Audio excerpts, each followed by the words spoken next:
Okay, Deepak 2005. Let's see, time for D4. 2015. Okay, Queen's Gambit.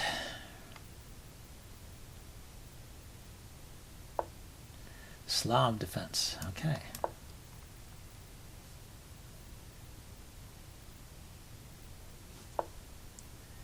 And Schlechter Slav with the fianchetto. I don't have a great recipe against that. It's supposed to be very solid for black. I've never played it much myself. I think, let's see, when do I start worrying about the pawn? I need to defend the D pawn anyway, so that will also defend the C pawn because he's going to pile up on it. So, and I will just develop my pieces in what seems like a normal fashion.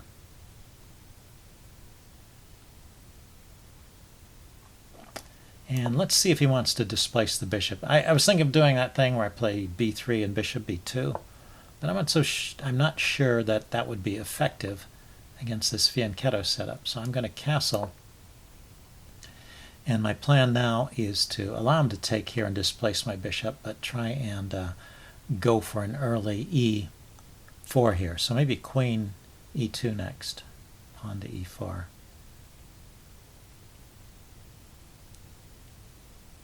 Or pawn to e4 immediately. Depends on what he plays. But you need to give some scope to the dark squared bishop. That's the idea. So e4 here. He takes, I take, he takes, I take. Yeah, I think that's fine. Or he could take over here. Give him the choice. Which pawn do you want? The c pawn or the e pawn? Normally they take the e pawn and trade off a piece. That reduces the pressure on the center. Reduces the cramping in black's position here, is what I should have said. Okay, so this pawn is momentarily defended. Queen and bishop attacking, knight and queen defending. And he's going to bring that knight over to f6, I expect. So I'm going to drop that bishop back. Let's go ahead and do it now. Because I want to play bishop to g5 after he plays knight f6. I don't want to have to deal with that tempo, and I don't have a and it doesn't make sense to play the bishop to e3 and then to g5. And if he goes that way, that's interesting. So it's tempting to play b3 here, but it does open up the diagonal towards this rook.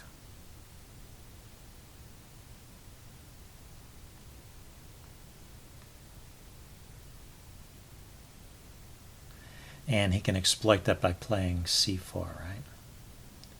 b3, c5 rather.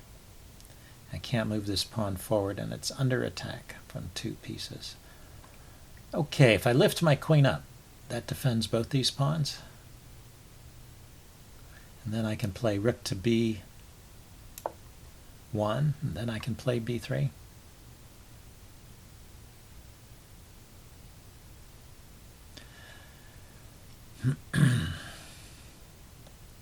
I could have considered bishop b3 or bishop back to d3, but I didn't want to do that. So rook b1 immediately, maybe just deal with that pressure. I mean, I also want to play rook to e1 and knight to e5, so not so simple. Okay, and he takes the pressure off voluntarily. So rook to e1.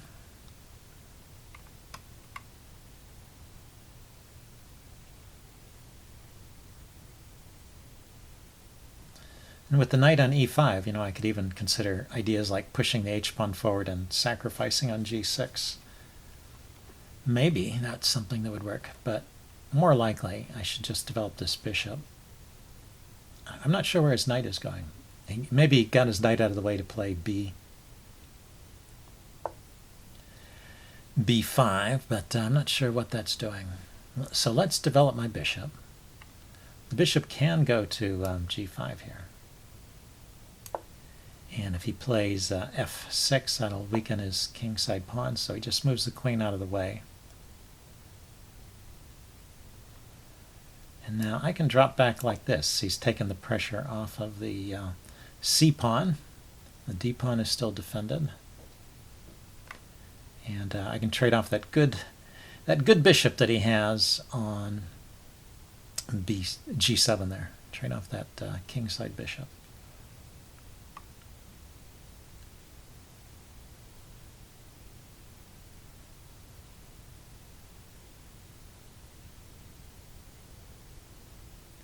And if I get rid of that bishop, then there's these automatic, okay, let's defend.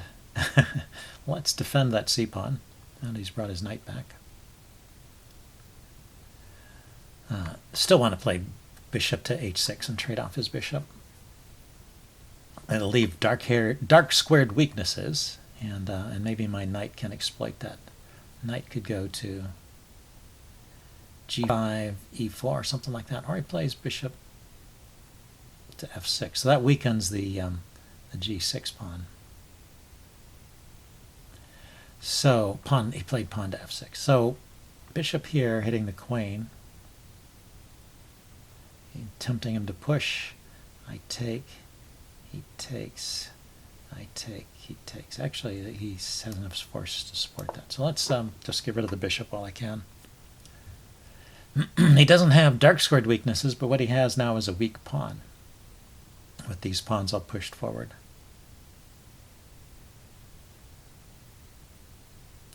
And maybe, queen, if he takes the queen here and the knight to h4, sacrifice on g6 with the bishop here, might be an idea. Okay, he's hitting that pawn.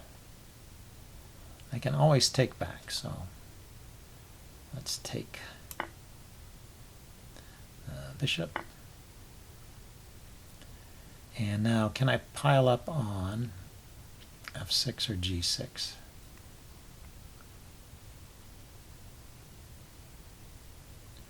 Or e6?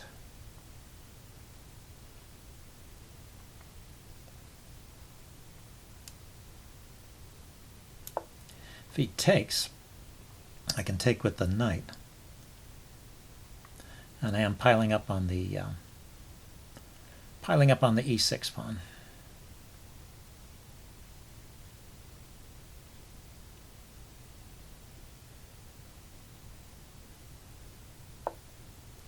So he just comes over to defend. Now the knight to g6, knight to h5, h4. Knight h4, queen g3. Yeah, his queen is on that square. His queen's pretty well placed here. Let's bring my rook to the center too. See what he does. And if he pushes the pawn forward, I might push mine forward too. That would give me a passed pawn. Oh, you know what? He's just given up this pawn. Why shouldn't I just take it? Why not just take it? Could have taken it the move before. Maybe that's why. Okay, but that gives me this square for the knight, which is what I wanted. That blocks the queen's defense of that pawn, I guess. Okay, I'm going to play b4. I want to hold on to that extra pawn for the moment. I want to be able to play knight to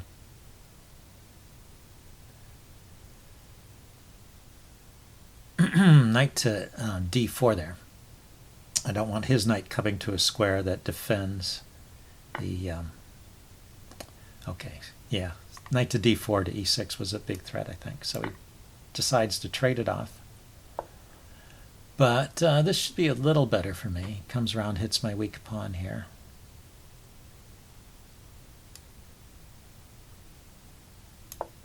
And I just have to make sure his queen and his knight aren't mating me. He has knight to g5. He didn't play it. So if I put my pawn here, how about if I put my rook here?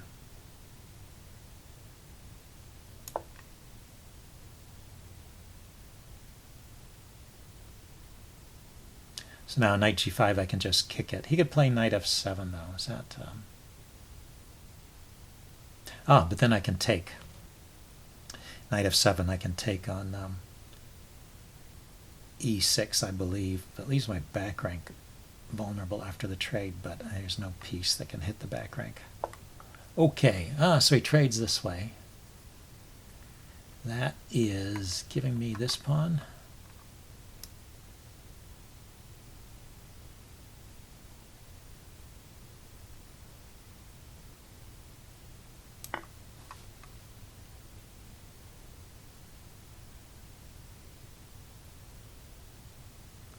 And knight g5 I can meet with, and knight g4 I can meet with g3. That'll block the diagonal there.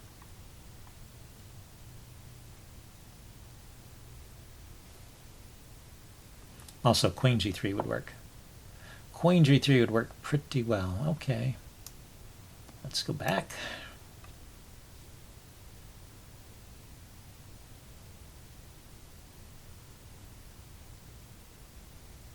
So now that I have a solid 2 extra pawns on the queen side here, I should probably trade things. So he's going for an attack. He has knight here, but the queen can take the knight. So he doesn't really have knight there.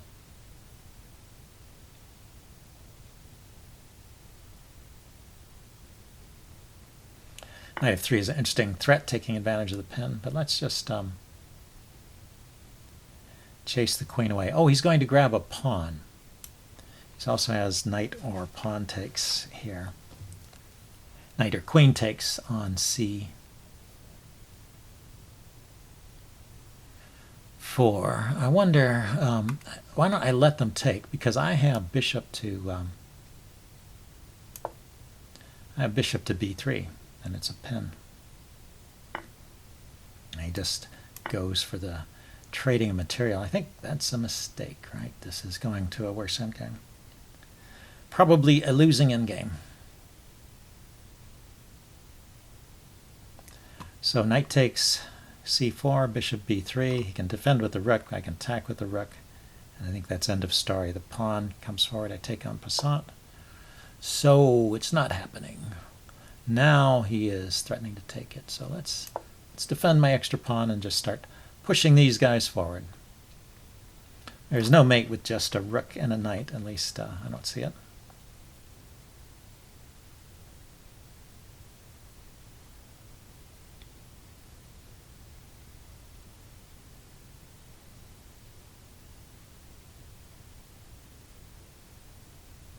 And I can kick his knight away at some point with f4 if it gets to be a nuisance. A nuisance where it is, but where it is right now is not bothering me, so I'm going to leave it there.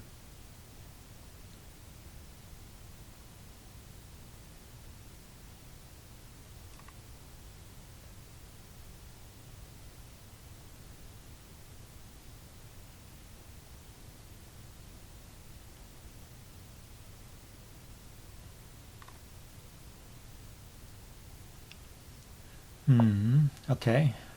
Now he's going to go for the knight check, but I have king to f8, right?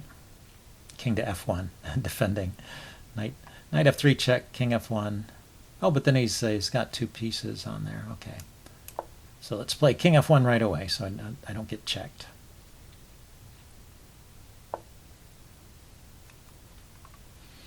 And he defended his... well, now it makes sense to kick this knight and just go into pure bishop versus knight endgame.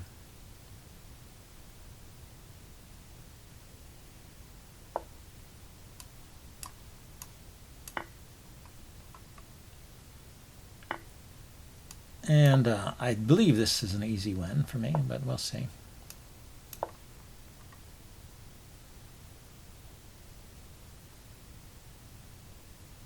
I mean, how is his knight ever going to get over to the queen side to stop these pawns?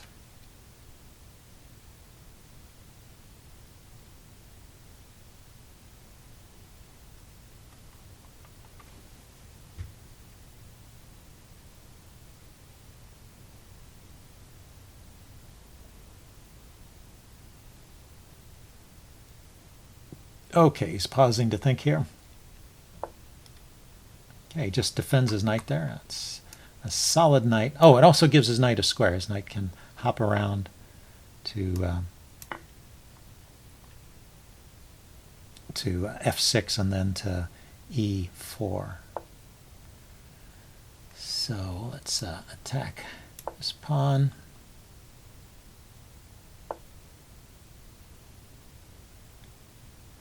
And then let's push forward.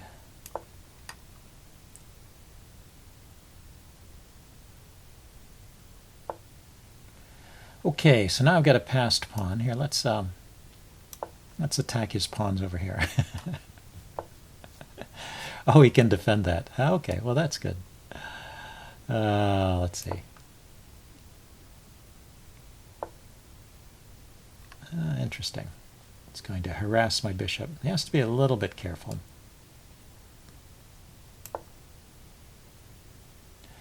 The ideal scenario here would be to trade off that knight.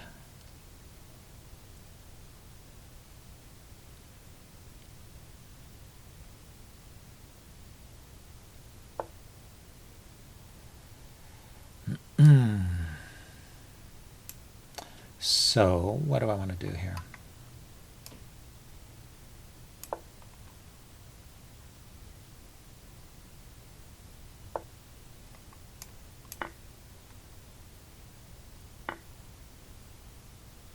I want to simplify things a little bit. Oh, I can't quite do that, can I? Let's go around to this side, perhaps.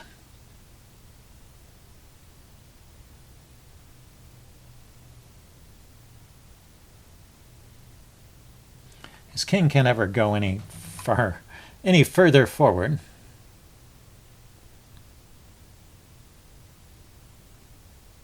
And it can't go too far away from this passed pawn, or it just pushes through. So his king is tied down to this box around that pawn. If I were able to get a passed pawn on this side, it'd be easy. But as it is, I have to kind of maneuver a bit to win this. Okay, knight there. So I'm going here, forking the knight and the pawn. Okay, so he decided to resign and not test my endgame skills further. Anyway, good game. I will upload this and do a postmortem. See you guys later.